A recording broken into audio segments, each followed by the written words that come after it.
You must enter your name. Only 4.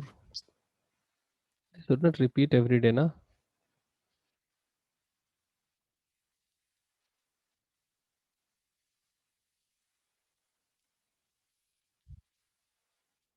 अपना name enter कीजिए, आपका अटेंडेंस नहीं तो मार्क नहीं होगा।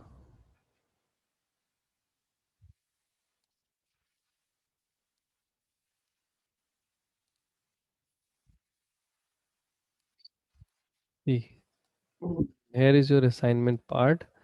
और अभी बस इतने लोगों ने असाइनमेंट सबमिट किया है, क्यों? 3। और तन्मय मुझे ये नहीं चाहिए इस बार से। हाँ, that you can send and stand alone is a different thing, but I need to see your code सिर्फ। देखो यहाँ मैं देख इजीली डिटेक्ट कर पाता हूँ कि क्या रिजल्ट है, कौन कौन सा प्रॉब्लम नंबर इसने सॉल्व करा। और नीचे ये मुझे दिखा देता है कि फुल्ली सॉल्व 3 प्रॉब्लम्स। ये प्रॉब्लम नंबर्स है, यहाँ से मैं नेविगेट करके देख सकता हूँ that you have solve or not. ठीक है, दो the problems are solve there है ना, लेकिन फिर भी देखो ये दिखा रहा है ना, Arihant 3500, result is okay, time is taken. शायद इसने बाहर से राइट करके अंदर जाके सबमिट किया है, दैट्स डिफरेंट थिंग। तो जैसे अभी देखो ये मानव का है प्रॉब्लम, मानव के प्रॉब्लम में इसने क्या किया हुआ है, ये प्रॉब्लम इसका नहीं रन किया, यहाँ नहीं किया, फिर इसने इसको करेक्ट किया इधर। I can trace. ठीक है, enter your name in chat box, कितनी बार बोलूंगा तुम लोगों को? अभी भी 8 बच्चों ने बस एंटर किया है। Let me check.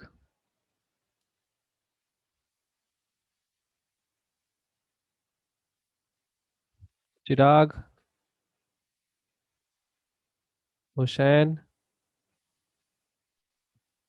Chirag and Hussain.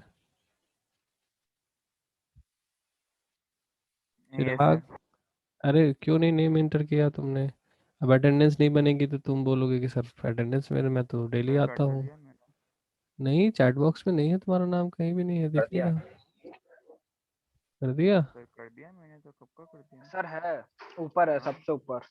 Sir वो आप तब थे नहीं मीटिंग में जब एंटर किया था। नहीं नहीं नहीं, अभी एंटर करो मेरे आने के बाद, नहीं तो मेरे पास नहीं सेव होगी, है ना। हाँ, मैं जब एंटर करूँ ना उसके बाद लिखा करो, मेरे पास सेव नहीं सर होगी नहीं तो। जब सर जब हम्म। नेटवर्क इशू से आप गलती से बाहर हो जाते हैं क्लास के, तो चैट रीसेट हो जाती होगी ना? नहीं, नहीं होती है, जब सेशन कट हो जाता है तब होता है। ठीक है, उस टाइम पे नहीं होता, जब बाहर ओके होते हैं सर। ना उस टाइम पे नहीं होता। ठीक है, अपना नेम मेंशन किया करो। मैं क्योंकि सॉफ्टवेयर से मैं अटेंडेंस बनाता हूँ, सॉफ्टवेयर इतना नहीं याद रखता कुछ किसी का। ओके, तो ये किसी ने नहीं सबमिट किया है, बस 2-3 बच्चों ने सबमिट किया है, जिसने सबमिट किया बहुत अच्छा, ऐसे ही करते रहो। ठीक है, जितना प्रैक्टिस करोगे उतना अच्छा होगा। सो तन्मय को सबमिट करना चाहिए अपने प्रोफाइल लिंक, ऑलवेज बस प्रोफाइल लिंक शेयर कर दो, या जो प्रॉब्लम लिंक है ना, एक्चुअल प्रॉब्लम लिंक कि हाँ मैंने सबमिट कर दिया है, लाइक अगर मैं यहाँ पे क्लिक करता हूँ ना तो ये दिखाता है ये वाला, एटलीस्ट ये लिंक तुम शेयर कर सकते हो जहाँ ये दिखा रहा है Arihant this submission for this, है ना। तो अपना यूजर नेम थोड़ा ऐसा रखिए जो कि रीडेबल हो। हाँ, वो तुम लोग बहुत ही एक्सेप्शनल नेम रखते हो, दैट इज नॉट फिजिबल। आप अपने पर्पस के लिए रखो, लेकिन बस क्लासेस के लिए वैसा मत रखो, जिससे आपकी कि आपका वॉइस ब्रेक नाम हो रही है। रिफ्लेक्ट हो। ओके, जिससे आपका नाम रिफ्लेक्ट हो, वैसा कुछ आप रखो। ठीक है।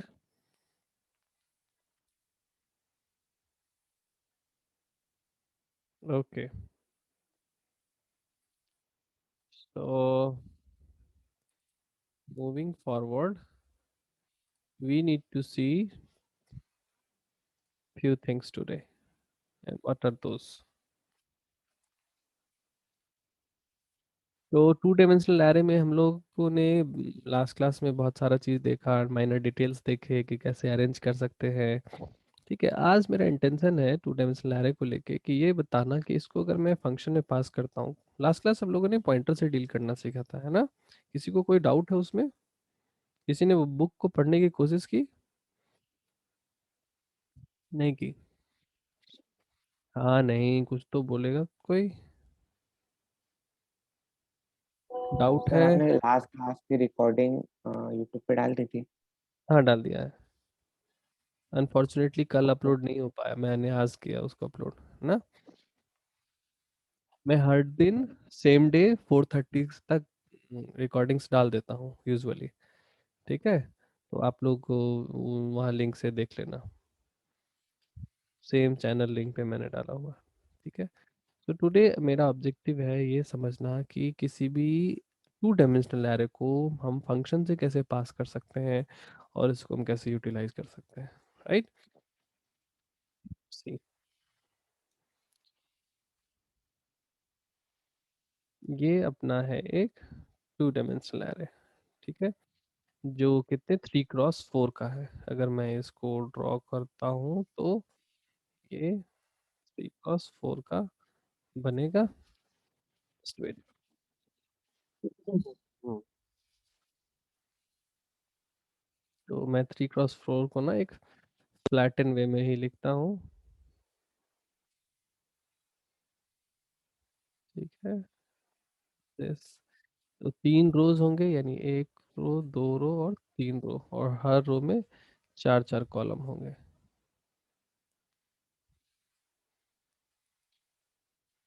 Right, and it has a name ए।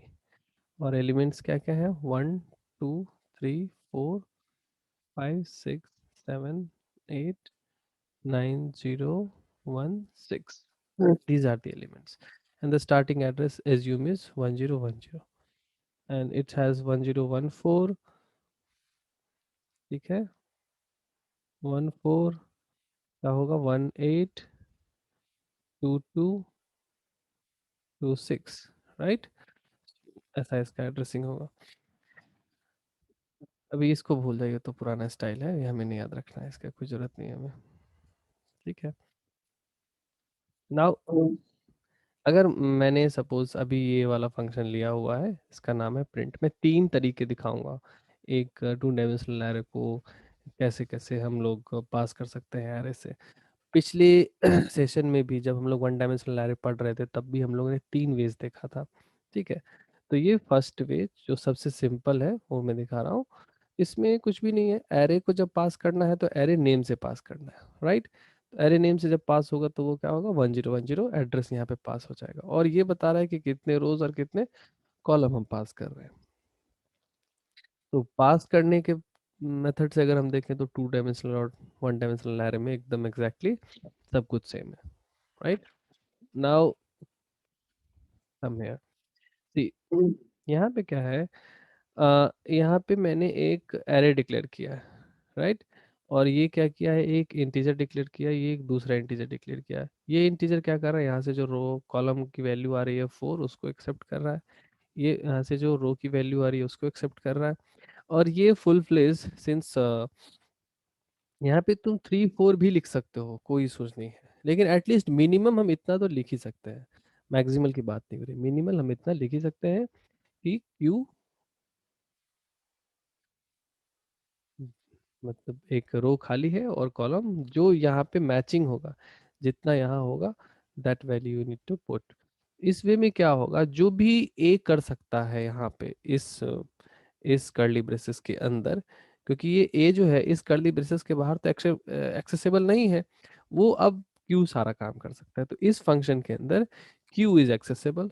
तो अगर हमें प्रिंट करनी है तो 0 से रो तक, 0 से कॉलम तक, ठीक है, और क्यू आई से। ये बहुत सिंपल नोटेशन है 2 डायमेंशनल एरो को यूज करने का, और बहुत टाइम पे हम लोग मतलब इन जनरल यही नोटेशन यूज करते हैं सिंप्लिसिटी के लिए, क्योंकि यहाँ कोई पॉइंटर नहीं है, कुछ नहीं है, और मेरा नोटेशन पॉइंट ऑफ व्यू से ये बहुत ही आसान है। किसी को दिक्कत है इस स्लाइड में?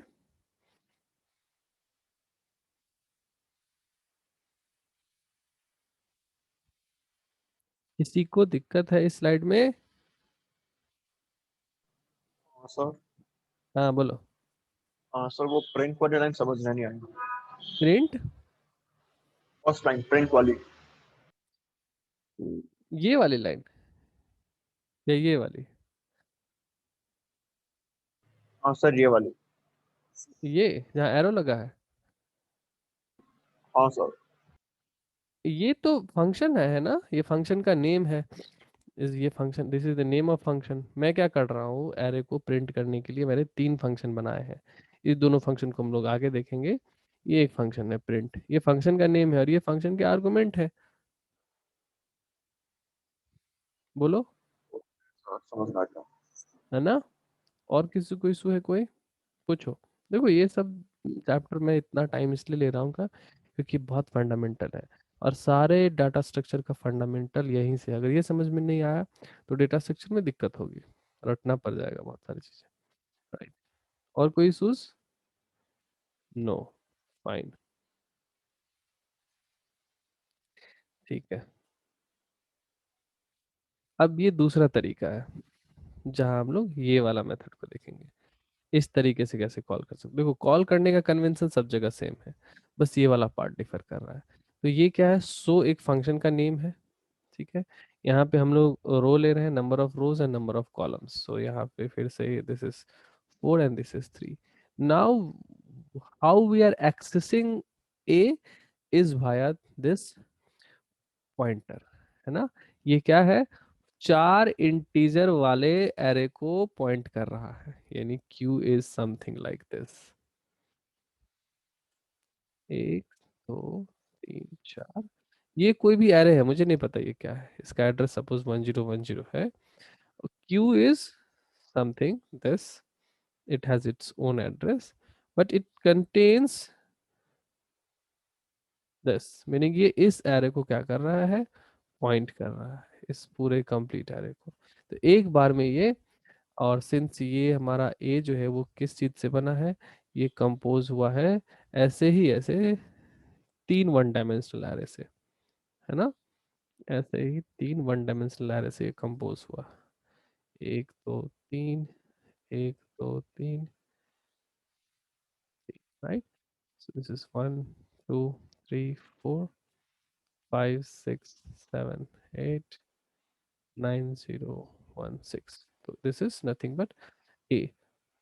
एक पैक में अगर मैं इसको बोलूं तो दिस इज a, बट अगर नेमिंग करूं तो this array is nothing but a of 0 and this array is a of 1 and this is nothing but a of 2, ठीक है। अब a of 0 का 0 तो ये हो जाएगा, a of 0 का 1 तो ये हो जाएगा, ऐसा करके हो जाएगा, right. So this is the same thing. तो ये यहाँ पे क्या करेगा, एक बार में एक जो अपना रो है इसको एक्सेस करेगा, ठीक। तो यहाँ पे हमने क्या किया, एक जनरल एक पॉइंटर p को डिक्लेयर किया है। p को द मोमेंट हमने डिक्लेयर किया, p कुछ ऐसा क्रिएट हो गया, ठीक है। इसका अपना कोई एड्रेस होगा 3010 और आईजे भी क्रिएट हुआ है ना। और ये रो कॉलम भी क्रिएट हुआ, तो this is nothing but the row और this is nothing but the column, right. So it has its own address, right. Q को मैंने यहाँ दिखाई दिया है और ये जो 4 साइज का एरे है इसको भी मैंने दिखा दिया है। It is initially containing 1 2 3 4। P declare हुआ तो पी ऐसा था, अभी खाली है, कुछ भी असाइंड नहीं है। इस पॉइंट पे आके पी में क्या आ जा रहा है, q प्लस आई, आई की वैल्यू क्या है, 0 है। So let me take I and j। I की वैल्यू 0 है, j की वैल्यू भी 0 है। इस मोमेंट पे आई की वैल्यू 0 है, p की वैल्यू क्या हो जाएगी, q प्लस आई। q क्या है, 1010 प्लस आई इज 0, तो दैट इज 1010, ठीक है। अभी यहाँ क्या बोल रहा है कि j इक्वल टू 0, तो j की वैल्यू 0 है और क्या प्रिंट करो, p प्लस j। तो p प्लस j मतलब p प्लस j का स्टार, p प्लस j मतलब 1010 प्लस 0 का स्टार, दैट इज 1010 का स्टार, दैट इज 1। तो पहली बार 1 प्रिंट करेगा, फिर क्या आएगा, फिर से ये चलेगा, ठीक है। तो j की वैल्यू 1 हो जाएगी, है ना। तो ये तो फर्स्ट राउंड था। सेकेंड राउंड में j की वैल्यू 1 हो जाएगी, तो स्टार p प्लस 1, है ना। 1010 प्लस 1 का स्टार, दैट इज ये फाइनली 2 प्रिंट करेगा। ऐसा करते करते जब j की वैल्यू कॉलम तक पहुंच जाएगी तो एक्चुअली अपडेट होता जाएगा 1 फिर 2 फिर 3, यहाँ तक पहुंच के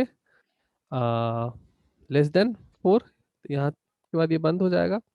फिर से क्या होगा, i की वैल्यू अपग्रेड होगी, i की वैल्यू 1 आएगी, है ना, ये कट के 1 आ जाएगी।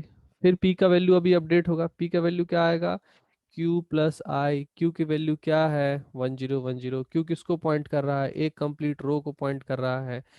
पूरे रो को पॉइंट करने वाले पॉइंटर में अगर एक ऐड करेंगे तो वो किसको पॉइंट करेगा, वो एक अगले रो को पॉइंट करेगा, है ना, जो कि कौन सा है, ये वाला रो है। इसका एड्रेस क्या है